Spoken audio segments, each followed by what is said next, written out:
Әбіш Кекілбайұлы, Шыңырау. Еңсеп, ол күні бұл зымыранға енді қайтып түспейтінін білген жоқ. Шай ішіп шықты да, ыстық қайта құдықтың басына келді. Серіктері шайланып болғанша, айналада шашырап жатқан шеген тастарды көрді. Ернек шың бұл арадан 3 қонып 4-ші түнемелікке әзер жететін жерде. Одан берде тас баласы табылмайды. Жылмиған қарасұр жазық. Байсалбай жайлауға көшкенде қиялама ат жолдан шығады. Ернек асқан соң 2 түнемелікте суат барда, 3-ші түнемелік құламаның құла түзі. Малды да, көшті де әбден болдыртып тастайды. Нағыз қоңыр бұйра кең өріс суат жоқтықтан қысырап жатыр. Өткен жазда қырқым өте Байсалбай еңсепке құдық қазып бер деп қолқа салғанды. Ол Шыңырауды дәл осы арадан, алағырдың үстінде оқшау құлауытқан тастақ жүлгенің терістігінен қазатын болды. Бір-екі ақсақал тастақ жыраның құбыла бет құйрығын қалай көріп еді, оған еңсеп өзі ыңғай берген жоқ. Сонша қыңыр тартуында бір мән бар. Бірақ оны әзір жан баласына тісінен шығармақшы емес. Шет жағасын ертең Байсалбайға Шыңырау біткен той үстінде айтпақ. Шеген тастардың бірсыпырасы түсіпті. Әр қайсысы алып тоқаш сияқты. Қалыңдығы қарш жарымда, биіктігі кез жарым. Бұндай тасты сонау 3 күндік жердегі құлама ернектен тасып әкелудің өзі күш. Ол үшін белді нарды кәтептеп, ауыттап қомдайды да, 2 жағына бір шеген тас сыйып кететін 2 үлкен кебеже теңдейді. Оған нардың нары ғана шыдайды. Анада заузайында жабағы жүнді ернектің астында қырыққан Байсалбай жем бойына көшіп өткенді. Жол жөнекей бұның қосының қасына бір күн қосылды. Сонда еңсеп Байсалбайдың келе-келе түйелерін аралап жүріп, тас тастуға осы шыдайдау деген 15 нарды өзі таңдап алып қалып еді. Қазір соны 7-7-ден кезек аттандырып тұр. Жылмиған үстірт айнала ақшың ернекке тіреліп таусылады. Сол ернектің бір ұшпаған қарында інісі теңсел тас кесіп жатыр. Таудан арамен кесіліп алынған сандық тастар ернектің үстіне шығарылады. Кескенге жұмсақ болғанымен жел мен суға берік сар кемік тастың ортасын ойып, шыр айнала қырнап, тоқаштан аударып алғысыз тығырық кейіпке келтіреді. Ернектен алыстаған сайын жердің топырағы қалыңдап, астындағы көл көсір таудың көк тас қабаты тереңдей түседі. Осы жолы бұл көк тасқа 10 кісі бойы жер қазып зорға жетті. Мұнша жерді шегендеу үшін қыруар тас керек. 8 нарды енді бір мәртебе жіберіп алса, жетіп қалар түрі бар. Еңсеп, тастарды көріп шыққан соң, құдықтың түбінен алынған көк қиыршықтың үстіне құйрығын басып жүрелеп отырды. Мойнына күміс шынжырлап тағып қойған ақ мүйіз шақшасын алып, бас бармағының басынан насыбай үйді. Сосын 2 танауына кезек-кезек тосып ет, ащы көк бұйра кеңсірігін дуылдатып, таңқ-таңқ түшкіріп жіберді. Күшті насыбайдан көзіне ыршып шыққан жасты жалаңаш білегімен сүйкеп тастады да, астындағы көк қиыршақтың бір уысын көсіп алып, алақанына жасып қарады.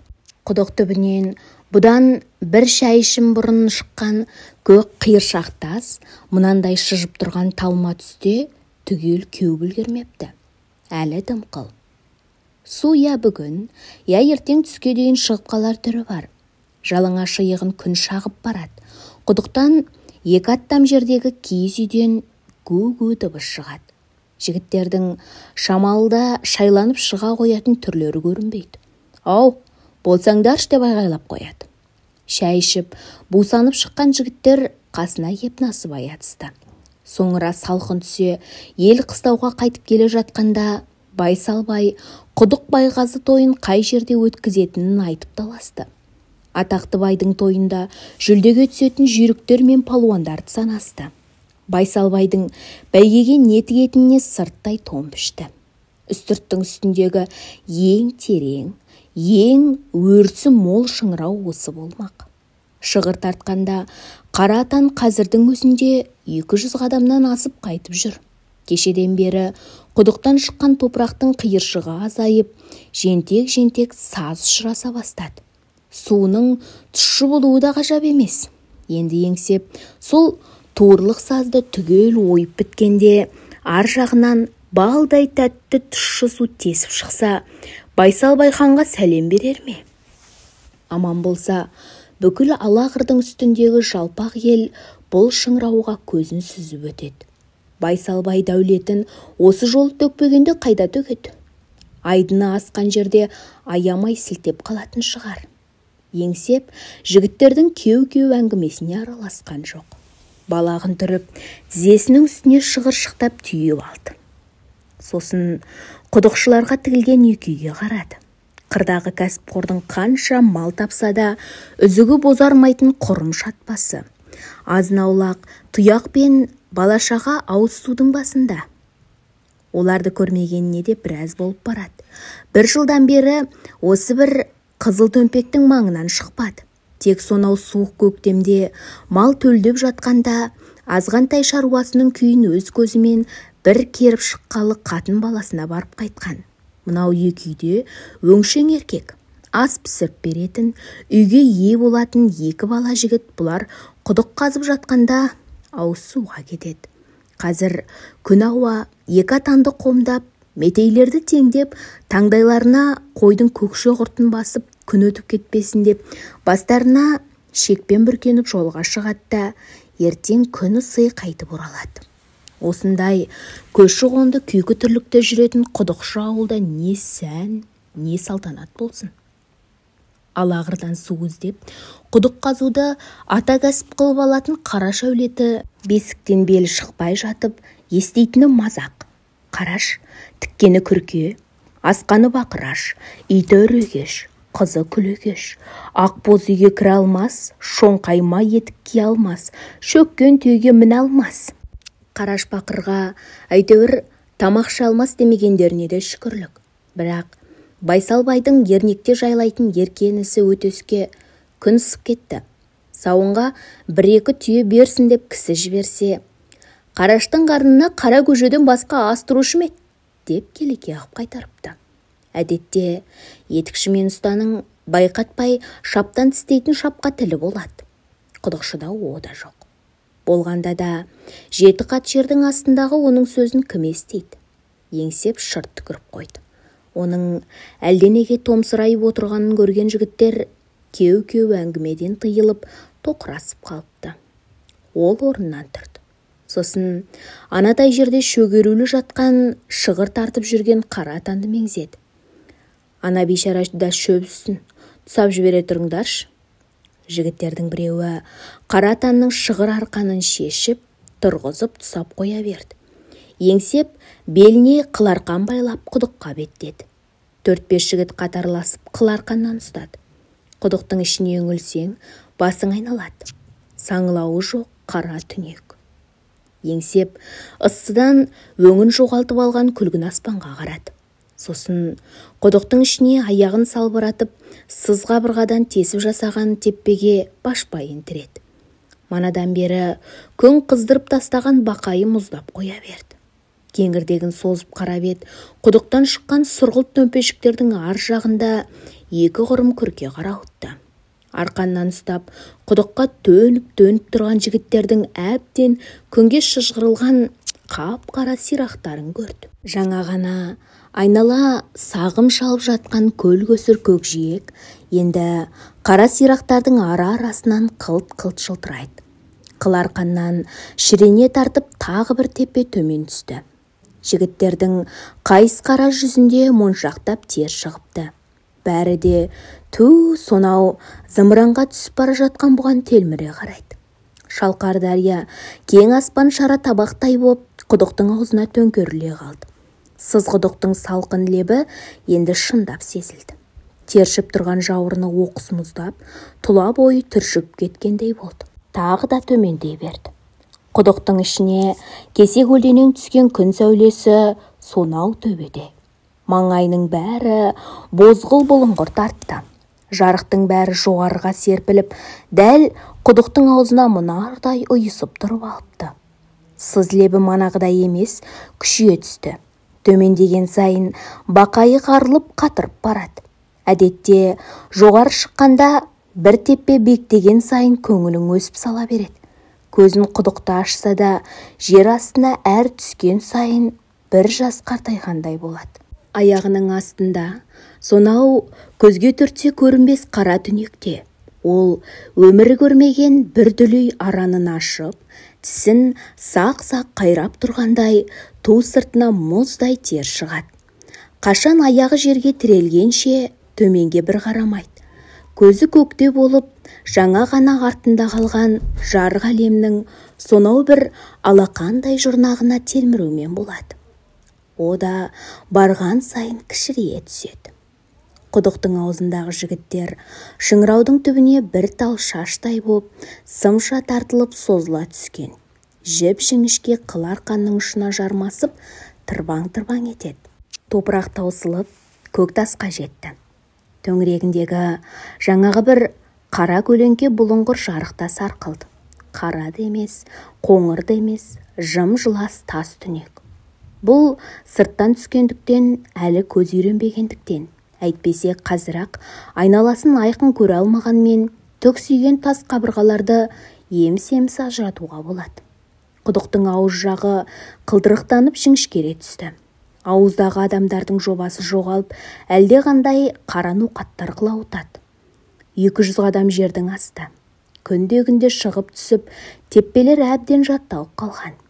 Осы тұсау деп, аяғын тіреген жері теппе боп шығады. Ишекке-ай. Табанынан өткен суық шекесін тесіп барады. Қыс болса, сыртта қар өкпе соғып, қар суырып тұрғанда, мына шұңқырдың ішінде буы бұрқырап, денесі жайылып отырар еді. Қазір сыртта шыжыған шілде тамыз. Мынау көрдің іші үскіріп тұрған ақ боран. Шиыршық атқан қыл арқан емшек тұсына, екі бұғанасына қыз-қыз батып күйдіріп барады. Міне, жетті ақыры. Еңсеп, көзін тарс жұмып ұзақ тұрып қалды. Біраздан соң қайта ашты. Жан-жағынан түксиген қара сұр қабырғалар қарауытады. Жалма-жан беліндегі арқанды шешті. Сосын арқанды қағып, жоғардағыларға белгі берді. Қыл арқан қайтадан көкке көтерілді. Шелтеңдеген ұшы көкірек тұсынан сипап өтіп еді, тікендей тиді. Әлгінде ғана 200 құлаштан астам түксиген сұр қара тас, мелшиген меңіреу қара жердің астындағы оны еріктермен, жер үстіндегі жарқыраған тірлікпен, мұп-мұздай сұп-сұр қабырғаларды шыжыған шаңқай түстегі күннің оттай ыстық нұрымен байланыстырып тұрған қыл арқан, енді 7 қабат жердің астына жалғыз тастап, өзі сонау иненің жасуындай сығырайма тесікке, жарық дүниеге қарай жанға өрмелеп барады. Кенет көз ұшында сығырая жылтыраған жалғыз саңылауда бітеліп қалды. Алыстан болса да атой беріп, емексітіп тұрған жарық дүние жым-жылас ғайып болды. Еңсеп, жан-жағынан анталап тұрған сыз қабырғаларды бәрібір көріп отыр. Қатпар-қатпарға тығылған үрейлі көлеңкелер қазір тұтаса ұйысып, меңіреу қараңғыға айналыпты. Табанын қарыған суық шекесінен өтіп барады. Башпайларының да быртайып ісіп кеткен түрі бар. Көп ұзамай ту жоғарыдағы ұйлыққан тұтас қою түнек қайта жыртылды. Қол басындай қап-қара бірдеңе төмен зулап келеді. Жарқ ете қалған жабағы нұр шашырай сынып, зулап келе жатқан жұдырықтай қараның жан-жағынан жапа тармағай шарпып жатыр. Бұл құдықтың ауыз жағындағы жарық. Ол мына тұңғиыққа жете алмай, орта жолда өлеусіреп жоғалады. Еңсеп, құдықтың аузын қара көлеңке көмген сайын қорқып қалады. Ол қазынды топырақты сыртқа шығаратын емен күбішелек пе, әлде сырттан домалап кеткен кесек пе? Жоқ, жер астында зарығып жалғыз отырған құдықшының онсыз да ойнақшумен болатын үркек жүрегін тас төбесіне шығаратын тағы бір көлденең кесапат па? Қашан қасына жетіп, қолымен ұстағанша сенбей көктен көзін алмайды. Сөйтсе, әлгі қараңдап түсіп келе жатқан сыртқа топырақ шығаратын қос құлақты емен күбі болып шықты. Ішіне мұның жылы көкірекшесін, құлынның жарғағынан қонышы қара санына жеткізіп тігілген саптама етігін салыпты. Құдықтың ішіне түсерде қиын болады деп киімін бөлек жібереді. Дірдектеп тұрған денесіне жылы киім майдай жақты. Жан-жағынан аш қасқырдай анталаған үрей де кейін серпілгендей болды. Қолына шапқысын ұстап, түксиген сыз қабырғаны сипады. Шып-шып тершіп, су шығып тұрған ештеңесі жоқ. Бірақ қиыршық тастар тіптен бұлбырап кетіпті. Жентек саз таусылыпты, ащы ма екен, тұщы ма екен. Сыз қабыршақты ерніне тигізе дәмін ажыратудан да қалып барады. Оның қолы қырық қайтара істеп әбден дағдыланып қалған үйреншікті жұмысқа кірісу мұң екен, көңіліне қырық қайтара ойлап, қырық қайтара есіне алған, бірақ ойлаған сайын тереңдей түсетін тұңғиық ойлар қайта оралады. Құдықшының қыран топан қызыққа белшеден батқан берекелі өмірі жоқ. Түксиген сыз қабырғалар мен су қиыршық топырақтан басқа, екі иіннен аждахадай айқара басқан көр қараңғыдан басқа көргені де шамалы.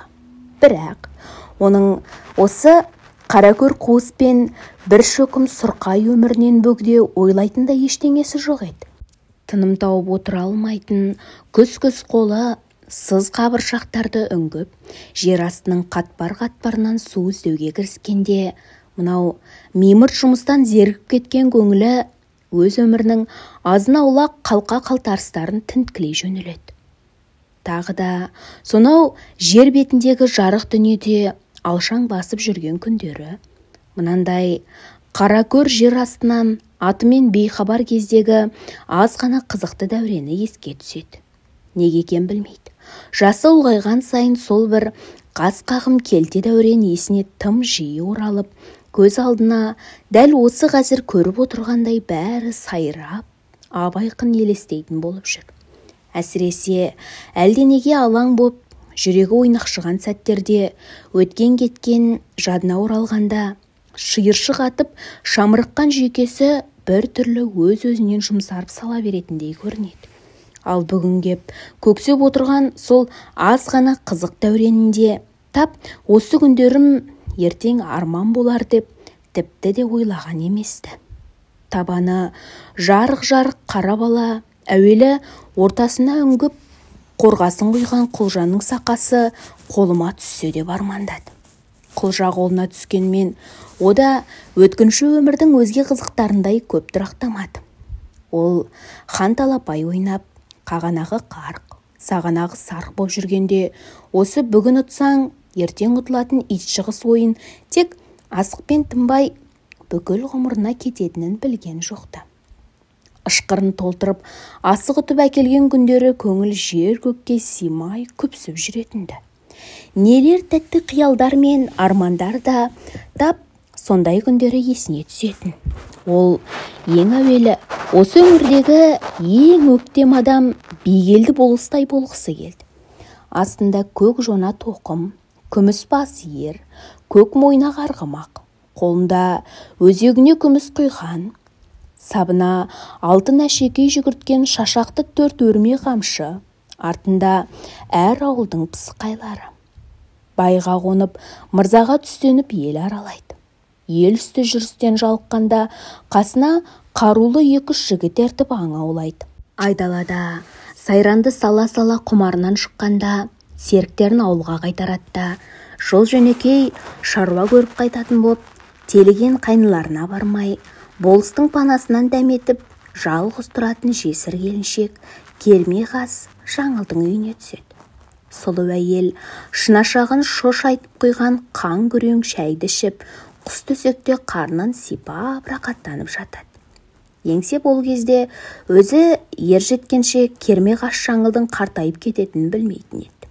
Еңсеп келе-келе бигелдінің де соңына сөз еріп түсіп қалғанын көрді. Оны болыстықтан құлатқан көзі тұздай, жирен сақал шоң мұрын би еді. Ақ көйлегінің жайдақ жағасын ашып салып, ылғи быршып терлейді де жүреді. Шүңірек көк көзінің шалғайына саулаған ащы терді шынашағымен қағып жіберіп, қайқақ төсіне төгіле құлаған жирен сақалды бір сипап қойып, есіліп сөйлеп отырады.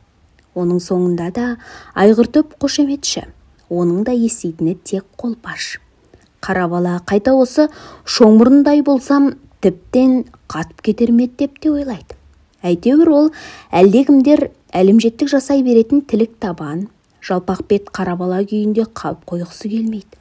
Ал енді ауылдың шетіне оқшау қонып ап, артқы үзігін ескі жабумен жамап, алдыңғы үзігіне алаша сырған қырық құрау құрым үйдің оң жағына көрік құрып, шыжыған шілдеде сексеуілдің шоғына шыжғырылып отыратын әкесі Құлжандай болудан ат тонын ала қашады. Құлжанды қазанының түбі тесілген, шәйнегінің шүмегі ұшқан көрші әйелдер қайнағалағанмен қалған жұрт сыртынан ылғи кекеп, мошқап жүреді. Қырсық Құлжан атанған әкесінің ел көзіне неге сонша сүйелдей қадалатынына қара бала еш түсінбейді. Әкесінің өзінен сұрауға батылы бармайды. Мойны ішіне кірген алакөз әкесі лып-лып жанған сексеуілдің шоғына темір ұстап, бір қолмен көрікті басып, күні бойы ұсталық құрады. Үй ішінде ешкімге жақ ашпайды. Анасына айтатыны да, шайын қайнады ма, ананы алып берші деген сияқты келте сауалдар мен келте бұйрықтар. Еңсеп, әкесінің біреумен кер-мәр сөйлесіп жатқанын әлі көрген емес. Бірақ пәленшекеңді түгеншекең сөзден жығып кетіпті дегенді талай естіген. Қырсық Құлжан аталуы да сол жөн сөйлемей, қасақана бұра тартып отыратын қырыс мінезінен болса керек. Қалған қараштың бәрі құдық қазып жүргенде жалғыз өзі темір соғып ұстап болып кетуі де сол қырсықтығы шығар. Ешкімге жылы шырай, оң қабағы жоқ Құлжаннан балалары қатты айбынады. Ол ләм-мим деп тілде қатпайды, ақылды айтпайды, еш қайда ештеңеге жұмсамайды да, тек көзінің астымен сынап мінеп қарап отырады. Содан ба балалары анасының айтқанын қалт етпей лыпып тұрады. Еңсеп 15-ке енділіккенде әкесі қылтамақ боп, 1,5 жыл бойы қақ төрде қара ала алашаның үстінде жатты да қойды. Ем-дом жасамақшы болып келген бақсы балгерлерді жәрмеңкеге барып сатып алған жаным жоқ. Мырзасып берген құдай сараңдық ұстаса қайтып ағалсын деп қасарысып, маңына жуытпайды.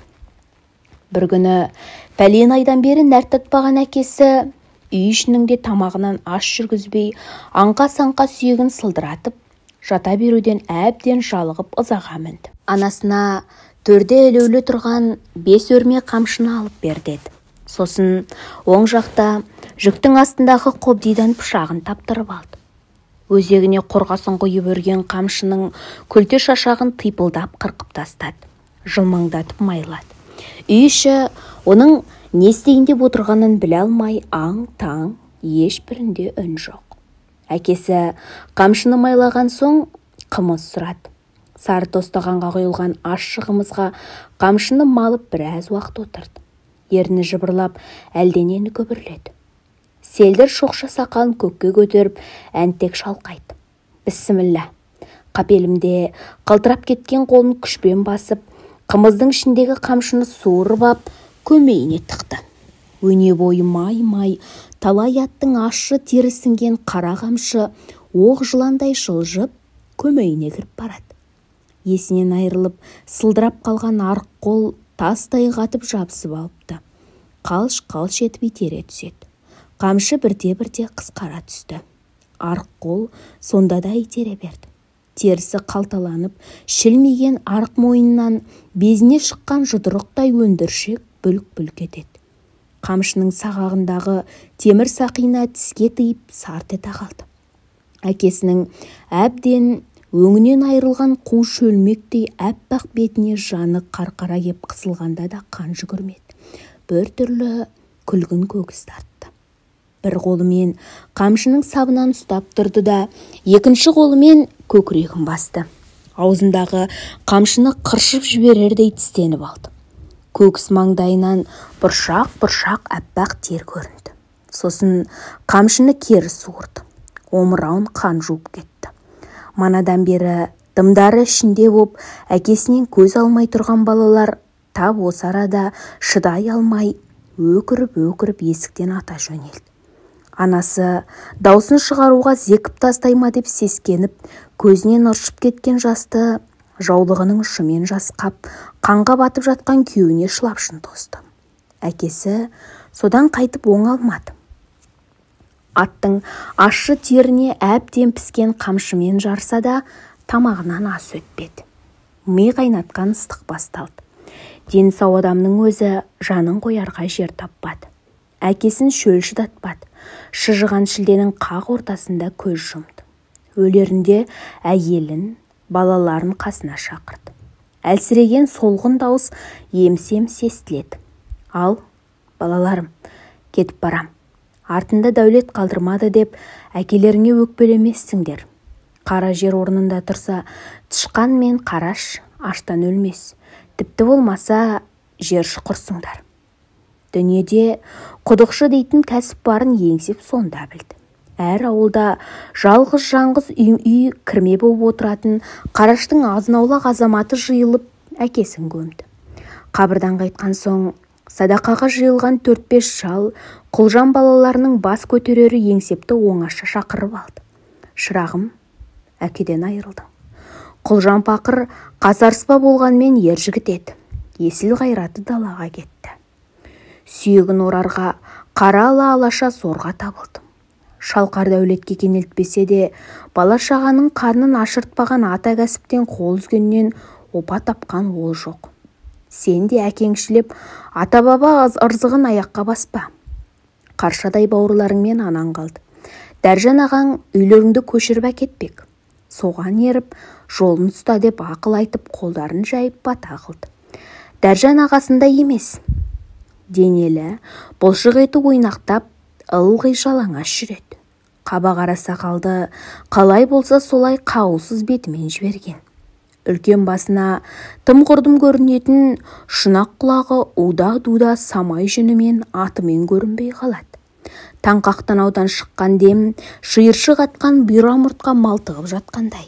Әрталы сояудай қатты сақал жұдырықтай екемшектің ортасын тырнай құлаған.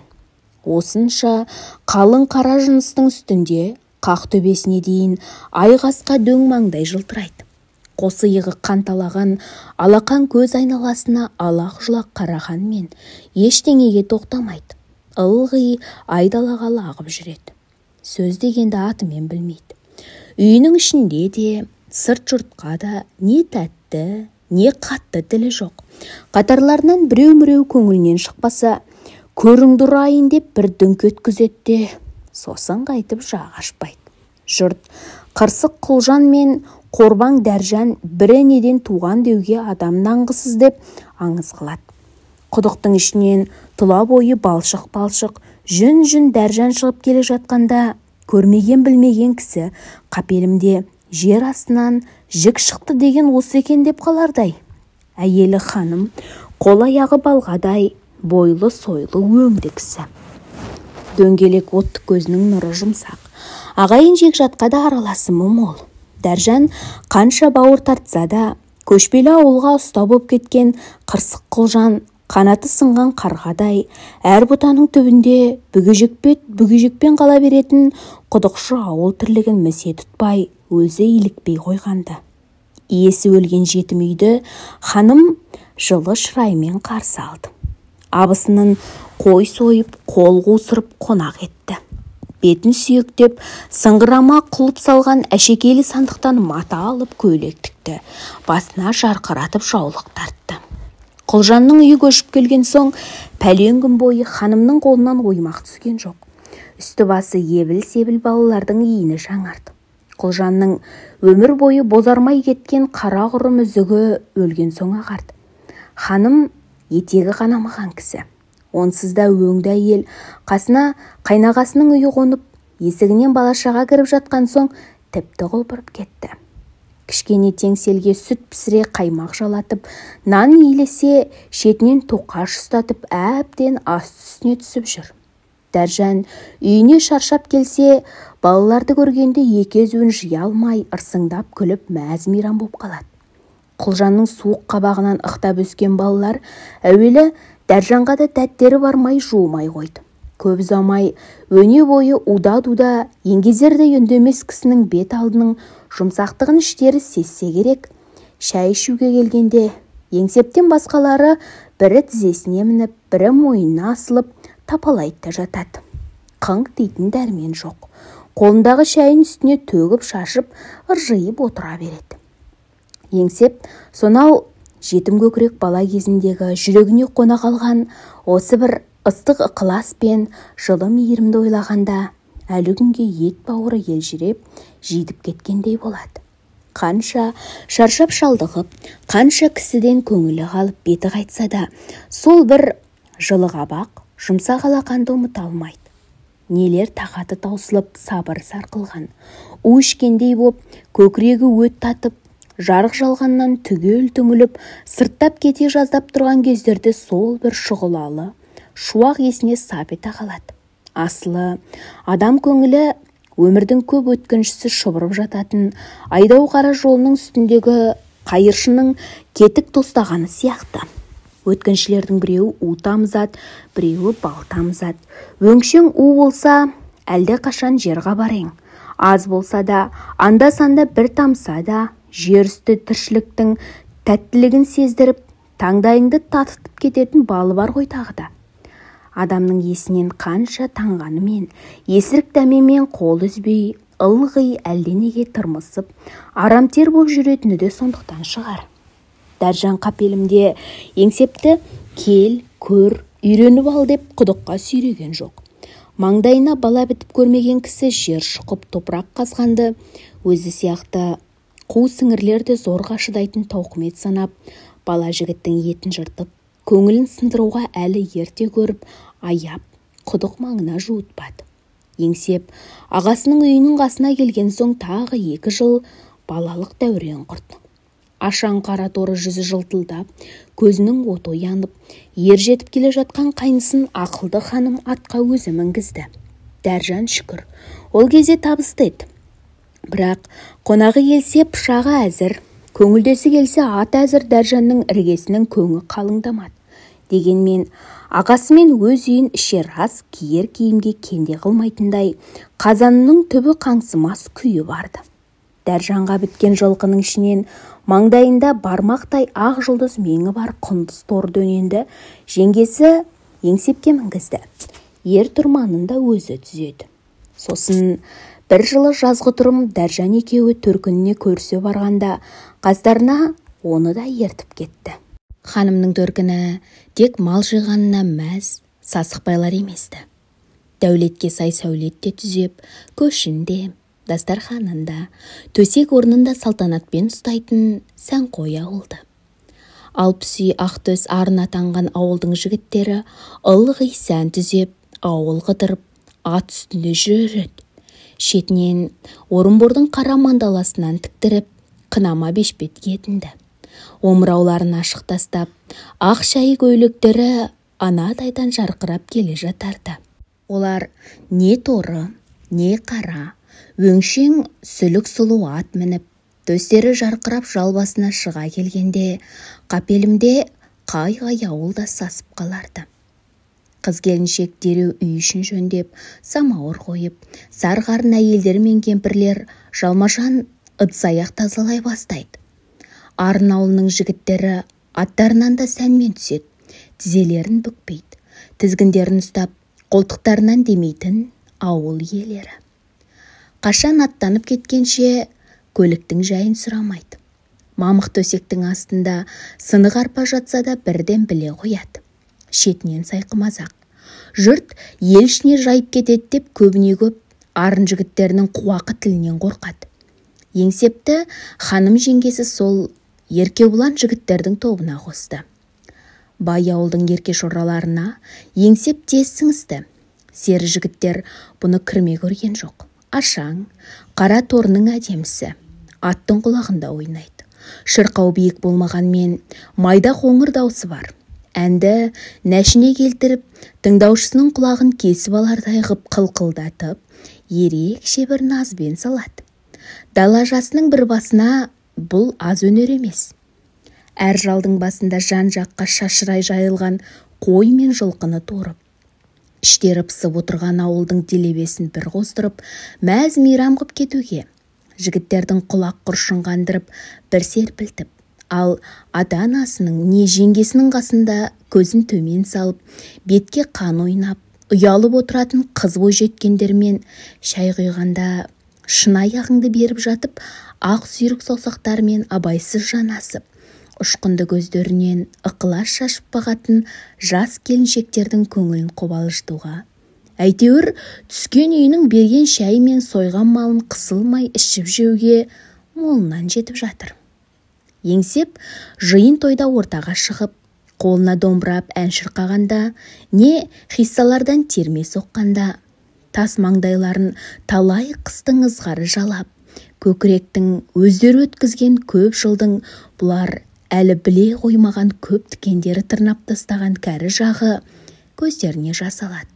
Тумай жатып, өздерін желдің өтінде санайтын ержүрек жігіттер көздеріне мұнар, көңілдеріне мұң жүгіріп томсара қалады.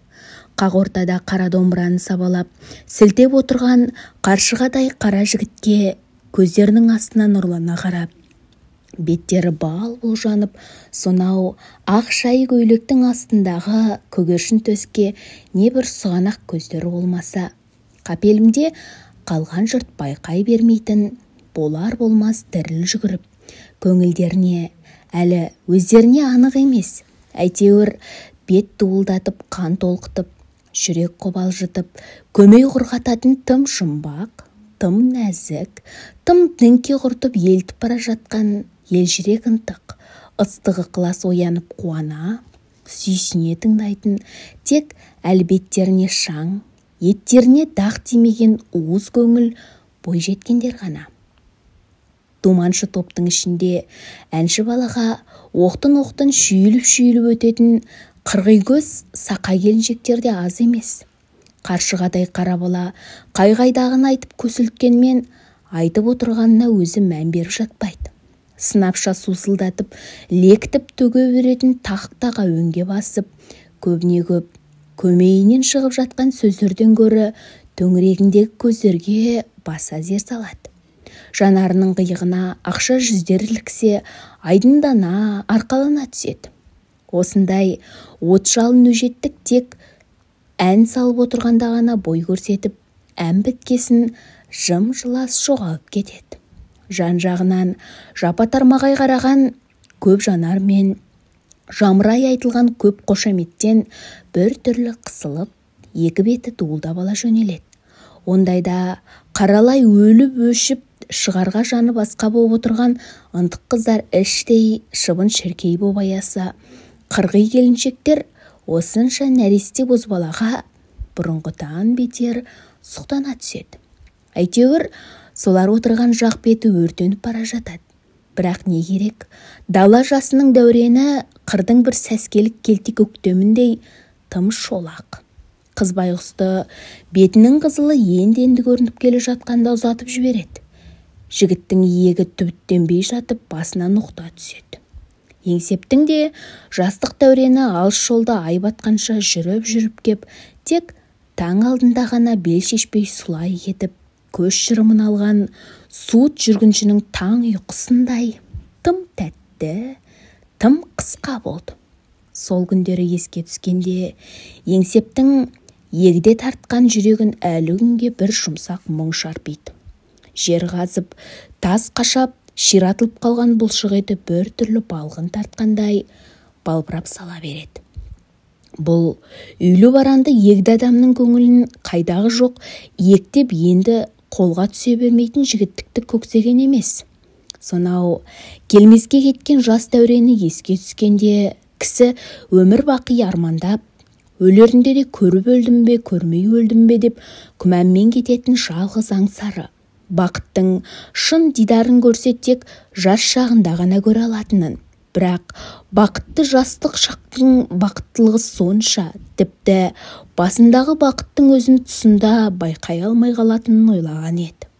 Адам асылы өмір бойы көңіл деген көтерем тұғырды бас көзге төпеп бақыт қуған сайын одан соғұрлым алшақтай түсетін сияқты. Бақыт қуған адамның тапқан бақытынан жоғалған бақыты көп болса керек. Бақыт. Адам байғұстың қиялы жеткен жердегі жақсы мен тәттіні бір бойына сыйғызған осы бір сөз қашан кісінің көңіліне шемен боп байланған сәтінен бастапқы мән мағынасының бәрінен түгел айырылып, онсыз да кем қанағат, онсыз да өлермен пендені одан сайын жан алқымға түсіретін қайыс қамшыға айналатын көрінеді. Ондай қайыс қамшының саныңнан қан саулатып, сабылтып жеткізетін жері бақ шығар, дәулет шығар, даңқ шығар, әйтеуір бақыт емес. Алдындағы емен көбеге салған топырағы сырғанап тұрмады. Әлде қашан толып кетті. Арқанды қағып, жоғардағыларға белгі берді. Шүпілдеп толған емен күбі сусып жоғары көтерілді. Еңсеп, қап-қара үңгірдің ішінде тағы да сонау жарық дүниемен байланысы үзіліп жалғыз қалды. Тас төбесіне найзағайдай төнген қара үңгірде тек арқанның дір-дір дыбысынан басқа үн жоқ. Емен көбіні жоғары тартып әкеткенде, Еңсептің ойы қашанда үзіледі. Дағдарып отырып қалды. Сосын тағы да сыз қабырғаларды өңгуге кірісті. Бірақ жаңа бойы сергіп келе жатқан кісіге маңдайы енді жіпси бастағанда қайтадан тер қатқандай ал-сал тартып қоя берді. Бірдеңесін ұмытқандай ойы сан бөлініп, жаңа ғана жайылма судай жан-жағынан ентелеп келе жатқан ескелестер мен тап осы қазір табан астында туып отырған ойлардың бәрі бір жаққа безіп кеткен. Шықшыты бүлкілдеп, әлдебір ашу көтерілгендей. Кеңсірігі қаңсып, басы мең-зең тартты. Еңсеп омырауындағы шақшаны қолына алды. Көкбұйра насыбай танауын жыбырлатып түшкіріп жіберді. Бір емес, әлденеше рет үсті-үстіне түшкірді. Көкірегін қышап тұрған зіл түгел сыртқа атып кеткендей дені жайылып сала берді. Дағдарып қалған көңілінде қайтадан ой оянды. Еңсеп құдалардың аулында дырду-думанның соңында қанша жыл жүрем десе де, қой бала, жетер енді дейтін Дәржанның түрі көрінбейді. Қайта анасы Пайғұс шыжбалақтап, өз-өзінен қысылып, мұның бос селтең жүрсін қойып, ағасына қолғап жасайтын уақыты әлде қашан жеткенін құлаққа қысқылды. Еңсеп те анасының көмейін түсініп, өзінің шыннан да шаруаға қырсызданып бара жатқанын байқады. Жұлдыз меңді торатын жылқыға қосты. Бұған енді ағасының ауыл арасына мінетін бурыл тұғыры ерттелді. Ол кезде Дәржанға Төкенбай құдық қаздыртып жатқанды. Ағасы Еңсепті әлі де аяп, әуелі көрсін, үйренсін деп қиынға сала қойған жоқ. Құдықшыларға шай қайнатып тамақ пісіреді. Көктем шығып, көк көріне бастаған кез. Баурай бауырындағы індігештерге дейін шиқ-шиқ үнге бөгіп, табиғаттың қағанағы қарқшағы. Мұндайда қазақ іргесі күбір сасып отыра алмай, қыстаудан бір жола көтеріледі. Жал-жалдың басына самсап, ақ жұмыртқа ауылдар қонады. Еңсепте күн бата бере, бурыл тұғырды ерттеп ап, құдықшылар қосынан безіп отырады. Ауылдардың біріне түсіп, шалдардың шаруа жайымен жыл сыңайын айтқан кеу-кеу әңгімесіне құлақ тосады. Қой сауып, қозы айырғандардың ызы-қиқы, у-дуын құнға тыңдайды. Заржақ қатындардың қозысын алмаған саулықты итбек боп, түбай-түбайлаған көй-көйі құлағына күйдей жағады. Еңсеп, әкесінің елмен бірге көшіп, бірге қонып жүретін ұсталыққа құмар боп, құдықшылықтан неге қашқақтап өткеніне енді түсінді. Бурлат, қой маңырап, үйтіріп, ызы-қызы болып жатқан ауыл жаққа қарай ентелей басатта, ертесіне қосқа қайтқанда мойны салбырап, митың-митың мандымай қояды. Жан-жануар түгілі қара жердің де дені жайылғандай. Самиян дала кеудесіндегі ол қызық пен ұлан асыр сән көрікті енді өрбіп өркендей бастаған балауса тірлікті үркітіп шошытып алмайын дегендей шуаққа омырауын тосып маужырай керіліп жатыр. Кең дүние дүп-түгел серпіліп, сергіп шыға келіпті. Тек еңсептің ғана назары сынық. Мынау қарсы алдына шығып ап, бет-аузын аймалап келе жатқан майда самалда өн бойы шырынға толып, жұпар аңқи бастаған көк шөп иісі де бұны өз-өзінен елегіздіріп, жеңінен тартқылап, әлде қайда ту-ту алысқа жүрші-жүршілеп азғырғандай. Ондайда албырт көңіл алауланып, көрдің аузындай індігешке телміріп отырған құдықшылар қосынан атымен безіп, мынау маң даланың әлде бір тұсына маңып кеткісі келеді. Сілтішкендей шек бауыры түгел жидіп, мимырт буырылға қамшы руға да дәрмені жетпей, дел сал келе жатады. Тізгіннен тартып, басын басқа жаққа бұрған ешкім болмаған соң, бурыл ат үйреншікті сүрлеуге түсіп ап, құдықшылар қосының іргесінен кеп бірақ тоқтайды. Жаз шықты, шөп пісті. Қозлақ аяғынан тік тұрып, айдауға көнетіндей боп буындары бекіді. Ауылдар қырқымға кірісті. Жабағы жүннен айырылып, тұлдыр жалаңаш қалған қойларды көргенде, еңсеп өз-өзінен жүдеп сала береді. Бір күні арын ауылы жайлауға көшеміз. Қоштасып қалсын деп қызы мен күйеуін шақыртыпты. Ханым қайнысында ерте жүрді. Бай ауыл мәре-сәре. Еркек жағы ат ұстап, түйе матап, әйел жағы жүкті буып түйіп абыр-сабыр. Тізгінге әл жететін балалар ертең көш жөнекей мінетін тайларын жуастып, табандарынан таусылып жүр. Ақсақалдар қайта-қайта еріліп, жол бағыты мен жолай суаттар жайын мәслихаттасады. Ертең көшеміз деген күні шаңырақ сайын бір-бір боз қасқаның басы қырқылды. Шалдар дастархан басында ұзақ мақамдап, жолдың сәті мен өрістің оңына бата бағыштады. Еңсеп ол күні елегізіп жата алмады. Қайда 5 кісінің басы қосылса соны жағалайды. Көз тасада, оңашада оң қабақ құдашалармен қалжыңдасты.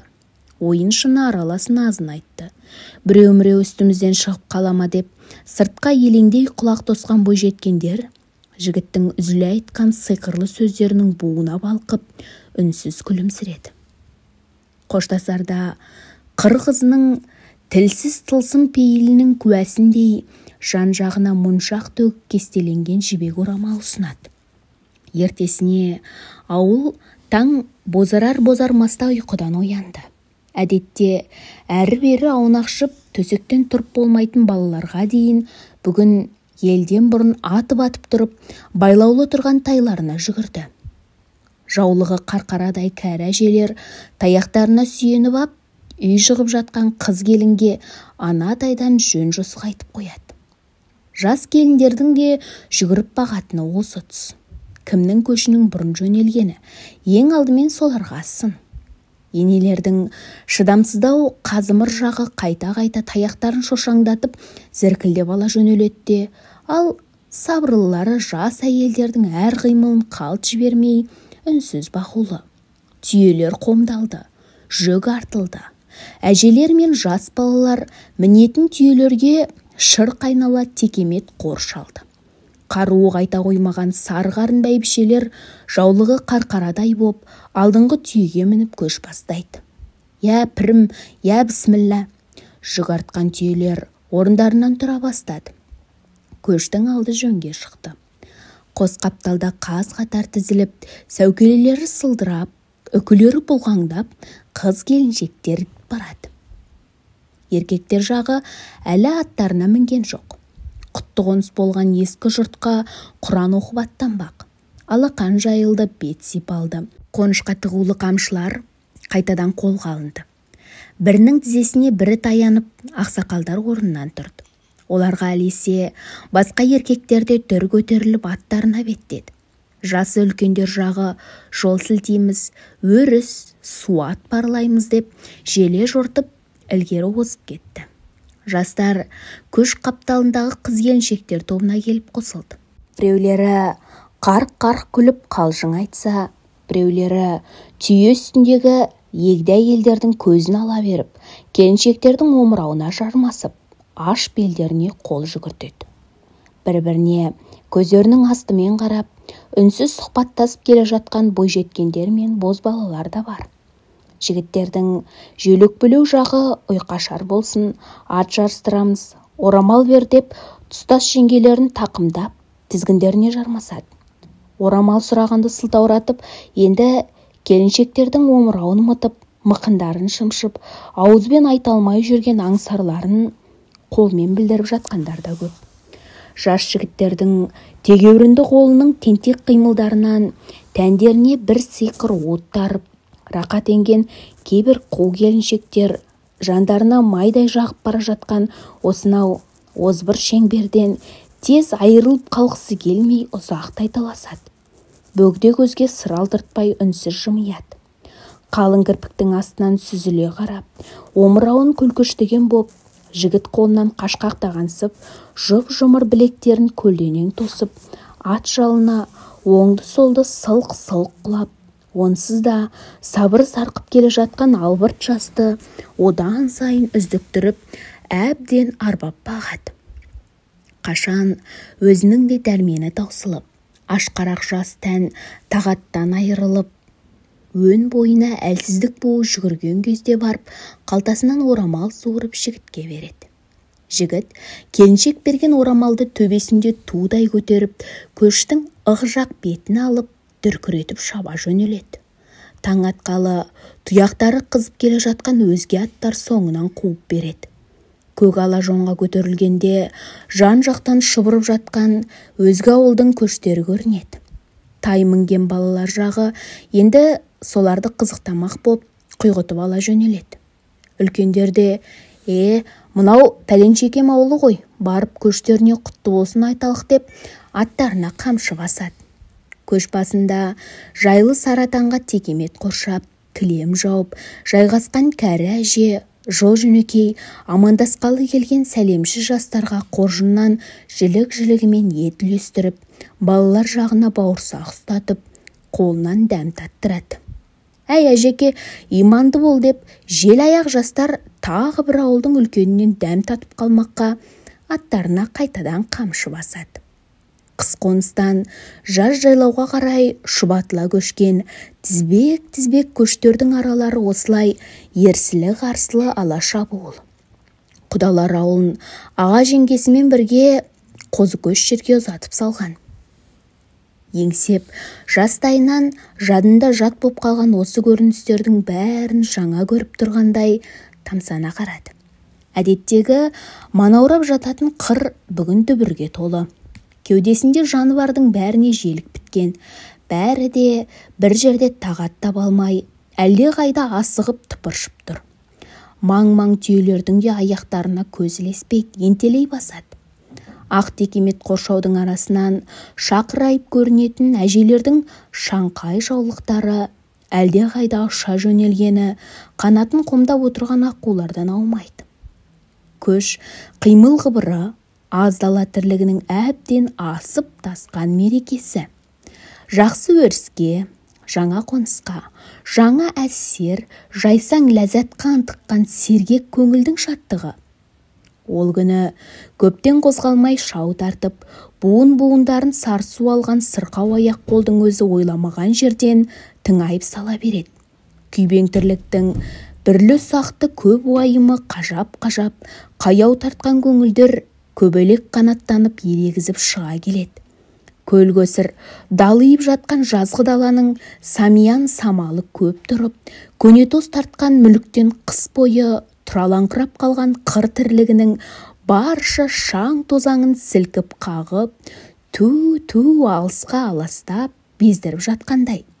Еңсеп, қыр басынан асып бара жатқан ұзын шұбақ көштің соңына көзі боталап көп қарады. Сонау маң-маң басқан тізбек-тізбек түйелер осы өңірден күні кеше жал-жалдың басында тізіліп отырған ақ жұмыртқа ғана емес, ың-жың үнді, ду-ду күлкіні, абыр-сабыр қимыл қыбырды, күлкі тіршілікті жым-жылас көшіріп әкеткендей. Көк майсаның ортасында түйме жараның орнындай боп ақтаңдақ көне жұрттар жатыр.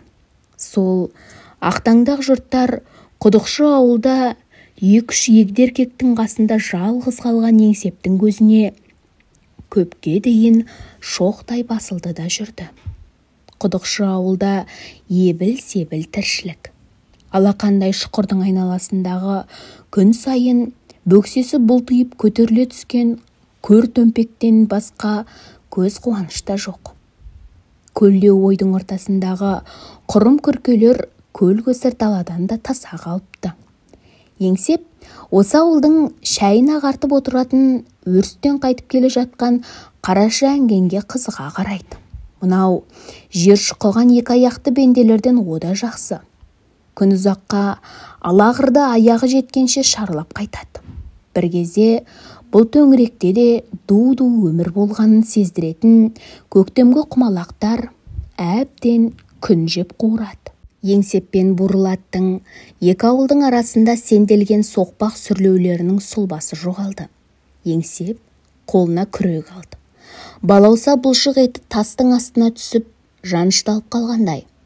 Ал-сал қары салдырап белі талғанда күңірсік иісті, қыр шөбінің кермек дәмі таңдайына татымай, енесінің жып-жылы бауырына, бал татыған саумал үстіне аңсары ауып, көзі қарауытып, зарлана боздайтын қараша әңгеннің жаңа суалтқан ботасындай. Еңсептің де есіне күні кешегі бостан шағы түсіп, басы мең-сең тартып, көзінің алдын қоймалжың буалдыр көлкештейді. Енесінің бал емшегінен торыққан қараша бота боздай-боздай сүлдер құрып, өзегін тызылдата жалаған аштықтың аранын қайтармақ боп, ұлпа тұмсығын шаяңдай шағып жолатпайтын жексұрын жантаққа амалсыз бас қояды. Жалғыз қараша бота емес, індігештен індігешке шөп-шөнге сүйреткен құмырсқадан бастап, барша тіршілік иесі. Қай сиқырдың құдірет екенін кім білсін? Әуелде де өзі тіленіп келмеген жарық жалғаннан өздігімен кете алмай, ішінен ештеңе өтпесе, шоқ түскендей жалап шыдатпайтын қу өңештің күйтін күйттеп тырбынып бағады. Еңсеп енді әр нәрсеге алаңғасарланбай, сол күллі тіршілік иесінің бәрі секілді өз қамын өзі жейтін жасқа жетті. Сонда өмір сүру деген енесіне жамырап кетпесін деп күні бойы темір қазықты шыр қайналып шыға алмайтын арқандаулы қараша ботадай, не қорлықты көрсең де, не сұмдықты бастан кешсең де, жан жүйеңді жадыратқан тәтті қиял, аңсар арманның бәрінен адыра қалып, маңдайыңды тауға ұрып тасқа соқсаң да, өзінің тіленіп келмеген, келгесін еш тілегіңді қабыл қылмайтын кер тағдырдың тастақтар ойнауына қызыл өңешіңнен қылғына байлану ма? Осы бір зұлматтың сұр жебесіндей оқыс сауал Еңсеп алғаш рет індігештің түбіне түсіп, топырақ аршып, мамықтай майса алақаны күлбіреп сіп, тыз-тыз ашып, күрек ұстатпай тұңғыш рет түңіліп, күрсіне күйзелген күні ойына оралғанда, балғын көкіректің барша балаусасын жапыра жайпап, жермен жексен қып кеткенді. Сонда Еңсеп шұқырдың түбінде күрегіне сүйеніп ұзақ толғанғанды, бірақ жауап таба алмаған. Көңілдің бір қалтарсынан сымп етіп шыға келген сол бір сұмпайы ойдан қатты шошынған. Енді міне жер ортасына келді. Бала Еңсептің басын қатырған шытырман сауалға әлі жауап тапқан жоқ.